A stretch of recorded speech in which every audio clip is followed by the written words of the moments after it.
Ikalawang Kronika, Kabanata 5. Nang matapos na ang lahat ng ipinagawa ni Solomon para sa templo, ipinasok niya sa kabangyaman ng templo ang lahat ng bagay na inilaan para dito ng kanyang amang si David: ginto, pilak, mga lalagyan at iba pang kagamitan. Pinulong ni Solomon sa Jerusalem ang matatandang pinuno ng Israel, ang lahat ng pinuno ng mga lipi at ng mga angkan upang kunin sa Zion, sa lungsod ni David, ang kaban ng tipan.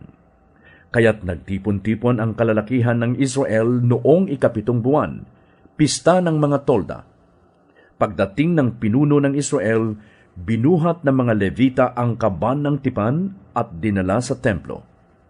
Ipinasok din ng mga pari at ng mga Levita ang toldang tipanan, pati ang mga banal na kagamitan nito sa loob ng templo. Pagkatapos, si Haring Solomon at ang buong kapulungan ng Israel na nagkakatipon sa harap ng kaban ay naghandog ng mga baka at mga tupa na sa dami ay hindi na mabilang. At ipinasok ng mga pari ang kaban ng tipan sa dakong kabanal-banalan. Inilagay nila ito sa ilalim ng mga pakpak ng mga kerubin. Nakabuka ang mga pakpak ng mga kerubin, kaya't nalulukuban ng mga iyon ang kaban ng tipan at ang mga pasanan nito. Ang mga pasanan ay lampas sa magkabilang dulo ng kaban at nakikita ito mula sa dakong kabanal-banalan. Ngunit hindi ito nakikita sa labas. Ganito pa rin ang ayos ng lahat ng iyon hanggang ngayon. Walang laman ang kaban, kundi ang 2 tapyas ng batong inilagay roon ni Moises noong sila'y nasa Sinai. Ito ang mga tapyas ng batong kinasusulatan ng kasunduang ginawa ni Yahweh sa bayang Israel noong umalis sila sa Ehipto. Ang lahat ng paring naroon, kahit na iba't ibang pangkat, ay naghanda ng kani-kanilang sarili sa paglilingkod.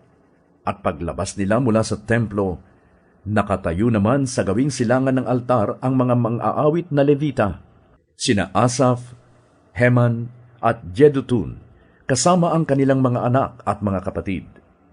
Nakadamit sila ng mamahaling lino at tumutugtog ng pompyang, alpa at lira, kasaliw ng mga trumpeta na hinihipan ng 120 pari.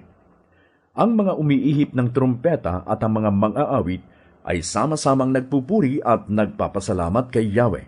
Sa saliw ng mga trumpeta, pompyang at iba pang mga instrumento ay inaawit nila ang ganito: purihin si Yahweh sa kanyang kabutihan.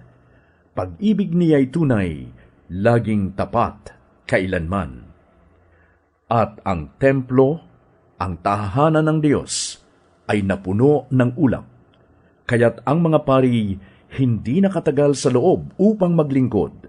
Napuno ng kaluwalhatian ni Yahweh ang buong templo.